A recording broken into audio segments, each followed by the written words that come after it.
Chapter 28. The Focus. Genesis 11, 10-32. These are the generations of Shem. Shem was 100 years old and begat Arphaxad 2 years after the flood. And Shem lived after he begat Arphaxad 500 years, and begat sons and daughters. And Arphaxad lived 35 years, and begat Salah. And Arphaxad lived after he begat Salah 403 years, and begat sons and daughters. And Salah lived 30 years, and begat Eber. And Salah lived after he begat Eber 403 years, and begat sons and daughters. And Eber lived 34 years, and begat Peleg. And Eber lived after he begat Peleg 430 years, and begat sons and daughters. And Peleg lived 30 years, and begat Reu. And Peleg lived after he begat Reu 209 years, and begat sons and daughters. And Reu lived 32 years, and begat Serug. And Reu lived after he begat Serug 207 years, and begat sons and daughters. And Serug lived 30 years, and begat Nahor. And Serug lived after he begat Nahor 200 years, and begat sons and daughters. And Nahor lived 29 years, and begat Terah. And Nahor lived after he begat Terah 119 years, and begat sons and daughters. And Terah lived 70 years, and begat Abram, Nahor, and Haran. Now these are the generations of Terah. Terah begat Abram, Nahor, and Haran begat Lot. And Haran died before his father Terah in the land of his nativity, in Ur of the Chaldees. And Abram and Nahor took them wives. The name of Abram's wife was Sarah, and the name of Nahor's wife Milcah, the daughters of Haran, the father of Milcah, and the father of Iscah. But Sarah was barren, she had no child. And Terah took Abram his son, and Lot the son of Haran his son's son, and Sarai his daughter-in-law, his son Abram's wife, and they went forth with them from Ur of the Chaldees to go into the land of Canaan. And they came unto Haran, and dwelt there. And the days of Terah were 205 years, and Terah died in Haran. Genesis 11, 10-32. Dating is a curious fact at times, in that our thinking is not always numerical. Key events often dominate our dating. Thus, we live in AD, the year of our Lord. And in Genesis 11:10, we read that Shem, quote, 2 years after the flood, end quote, begat Arphaxad. The genealogy of the patriarchs from Shem to Abraham is given in these verses. We see a gradual decrease in longevity after the flood as conditions changed and life expectancy decreased. Shem, who was 100 when the flood began, lived 600 years. Arphaxad, his son, lived 438 years, but Nahor, Abraham's grandfather, lived only 148 years. Human vitality was at its greatest prior to the flood, and when Christians prevail and God's law governs, it will again be restored. Isaiah 65, 17-23. It is interesting that, because of the centrality of the family, graves were honoured and respected. Josephus, Antiquities 1:151, reported on the respect still given to the grave of Haran in the 1st century AD. Haran was a brother of Abraham and the father of Lot. Haran was buried in Ur of the Chaldees. The importance of ancestral graves was related to the fact that the basic and continuing government over men was by families. Eber, in verse 14, was the ancestors of the Hebrews. He was apparently sufficiently important that his descendants took their name from him. From Genesis 11:27 to 25:11, the focus is mainly on Abraham.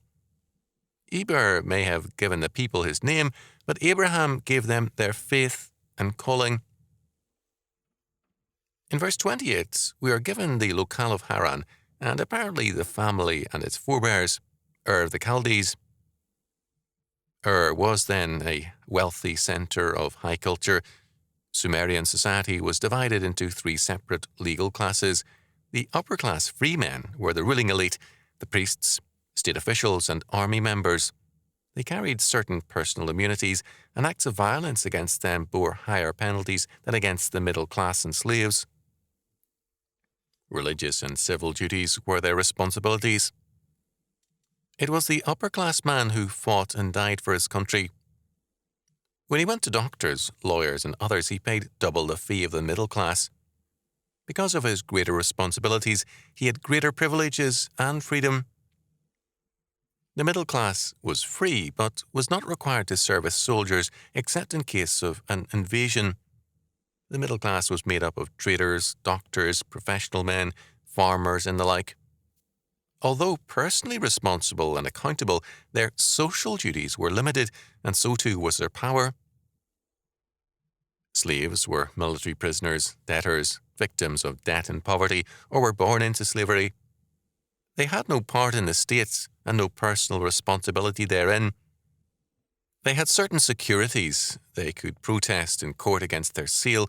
They could carry on business on the side and save money. They could purchase their freedom if they chose. The slave had maximum security under the law, but almost no social responsibility and little freedom. In freedom meant responsibility, whereas security meant little responsibility. A price was paid for freedom. Thus had developed a workable social order, balancing freedom and security. It was a working, pragmatic answer, but a somewhat pagan one. We do find the line of Shem closely tied to but was also a centre of the moon god faith. God chose to remove Abraham from to Palestine to a more confrontational place because he wanted not a congenial setting for his people, but a place of growth. In verse 29, we have a reference to the wives of Abram and Nahor. Since genetically the penalties of close marriages had not yet set in, and since the law on this was not given until Moses, such marriages were still licit. In Genesis 11, 2-10a, we have the family history or family record of Shem. Then in Genesis 11, 10b-27a, we have the family record of Terah. Terah started out towards the promised land with Abraham and with Lot, Haran's son and Terah's grandson.